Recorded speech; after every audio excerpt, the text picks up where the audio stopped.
आश्रम के इष्ट देवता श्री दत्तात्रेय भगवान, माँ भगवती राज राजेश्वरी त्रिपुर सुंदरी, माँ नर्मदा जी के श्री चरणों में कोटि कोटि वंदन, कोटि कोटि नमन।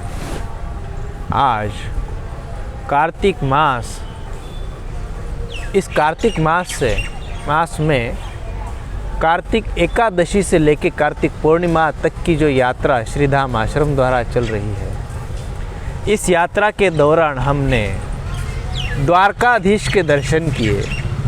द्वारकाधीश के दर्शन के बाद हम पहुँचे सोमनाथ, और सोमनाथ जी के दर्शन के पश्चात सोमनाथ भगवान से 4 किलोमीटर दूरी पर ऐसा एक दिव्य स्थान है जहाँ पर भगवान अपने श्रीधाम में कैसे चले गए, आज हम उसकी जानकारी, वो स्थान के दर्शन इस वीडियो के द्वारा करेंगे। भगवान द्वारका से जब निकल पड़े थे तो रास्ते में चलते चलते सोमनाथ इस स्थान से ऐसे गुज़रते समय उनका प्रस्थान चल रहा था, और इस दौरान एक जंगल मार्ग से वो आ रहे थे।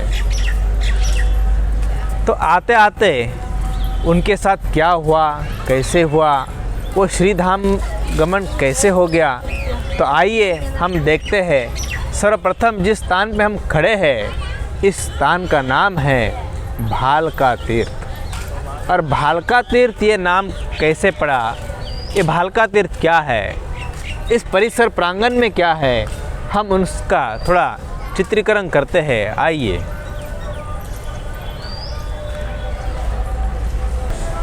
हम जिस क्षेत्र में खड़े हैं, जिस क्षेत्र का दर्शन कर रहे हैं, यह स्थान है प्रभास पाटन क्षेत्र।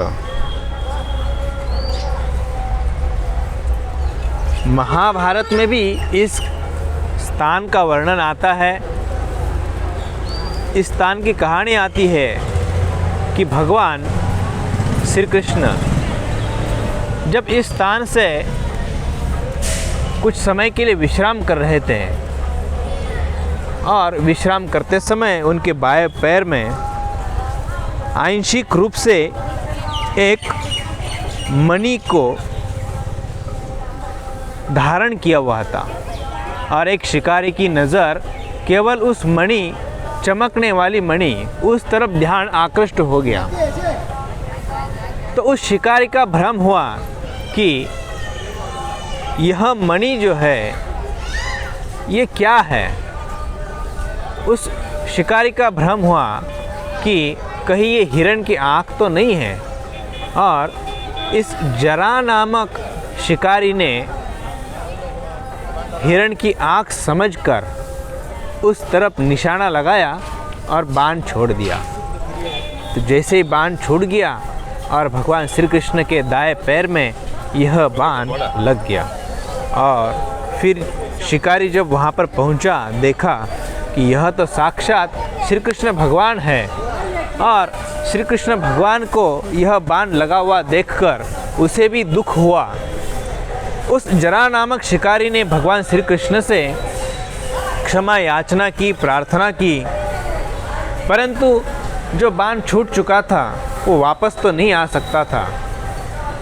इस दौरान भगवान श्री कृष्ण को काफ़ी वेदनाएं भी हुई, कष्ट भी सहने पड़े, और तत्पश्चात जिस स्थान पर भगवान श्री कृष्ण ने अपना स्थान, अपना देह जो है वो छोड़ दिया, जिसे हम देहोत्सर्ग कहते हैं, तो ऐसा ये दिव्य स्थान जो है, उस दिव्य स्थान के आज हम दर्शन करने के लिए इस मंदिर में पहुँचे हुए हैं। और इस मंदिर में आज हम लोग उनके दर्शन करेंगे जहाँ से भगवान श्री कृष्ण स्वधाम गमन के लिए, श्रीधाम के लिए चले गए थे। ऐसा ये स्थान जिनके हम अभी अंदर, मंदिर के अंदर दर्शन करने के लिए प्रस्थान कर रहे हैं। सर्वप्रथम हम और एक बात, रामायण की बात जानना चाहेंगे, और महत्वपूर्ण बात है कि श्री रामायण में भी यह वर्णन आता है कि जिस मंदिर में हम लोग आ पहुँचे हैं, तो प्रभु श्री राम जी के जीवन में भी उनके कर्मों का सिद्धांत, कर्म का आकाट्य सिद्धांत, कर्म के फल भगवान श्री राम, भगवान श्री कृष्ण उनके लिए भी नहीं चुके तो उनसे बढ़कर तो हम तो हुए नहीं। प्रभु श्री रामचंद्र जी जो थे, उन्होंने रामायण काल में बाली को जो बाण मारकर उनका शरीर शांत किया था, ठीक वही कर्म का सिद्धांत भगवान श्री कृष्ण जब अवतार लेके आए थे, उस समय यही वाली जरा नामक शिकारी बनकर आया था और वही श्री राम जी भगवान श्री कृष्ण बनकर यहाँ पर आए थे। और कर्म का सिद्धांत जो है, जो दोगे वही आप पाओगे, और उस कर्म के सिद्धांत के अनुसार भगवान श्री कृष्ण के दाएं पैर में यह बाण जरा नामक शिकारी जो वाली था उसने मारकर अब वो कर्म पूरा हो चुका है और भगवान श्री कृष्ण जी अपने श्री धाम गमन में चले गए। तो आइए इस मंदिर में भगवान श्री कृष्ण श्री धाम में जो गए थे वो स्थान के हम दिव्य दर्शन यहाँ पर करेंगे। पूरे भारत भर से, विश्व से भक्त यहाँ पर आते हैं, भगवान श्री कृष्ण के श्री धाम गमन के लिए यहाँ से प्रस्थान करते हैं। तो आइए हम उनके दर्शन करते हैं। हम अभी जो दर्शन कर रहे हैं ये वही भगवान श्री कृष्ण की वही मूर्ति है जो भगवान श्री कृष्ण के बाएं पैर में जो बाण लगी थी, और जरा नामक जो शिकारी था वो भी उनके समक्ष यहाँ पर उनसे प्रार्थना कर रहा है, उनसे विनती कर रहा है, क्षमा याचना कर रहा है। जो भूल हुई है, हिरण की आँख समझकर आपको जो बाण लगा हुआ है, जो बाण मैंने छोड़ा हुआ है, उसके लिए मुझे क्षमा याचना करे, उसे मुझे प्रार्थना है। भगवान श्री कृष्ण को प्रार्थना कर रहे हैं और क्षमा याचना कर रहे हैं। बहुत ही ऐसा दिव्य स्थान पूरे भारत भर से नहीं अपितु पूरे विश्व से इस दिव्य स्थान पर भक्त लोग आते हैं और दर्शन करते हैं। बहुत ही सुंदर ऐसा दर्शन आज हमें प्राप्त हुआ है। यह मंदिर बहुत ही सुंदर ऐसा दिव्य स्थान है और यहाँ पर की हुई कला कुसरी आदि बहुत ही सुंदर है। पूरे विश्व में एक ही मंदिर है जिनके आप दर्शन कर रहे हैं। यह प्राचीन पावन तीर्थ वेरावल से प्रभास जाने के मार्ग पर स्थित है और कथानक अनुसार मद्यपान से चूर यादवों का परस्पर कलह में संहार हुआ। इससे खिन्न होकर भगवान श्री कृष्ण जी ने यहाँ पीपल के पेड़ के नीचे अपना बायां पैर दाहिना पैर पर रखकर योग समाधि में बैठे थे। तब जरा नामक व्याध शिकारी ने भगवान श्री कृष्ण के चरण कमल को मृग का मुख समझकर तीर मारा।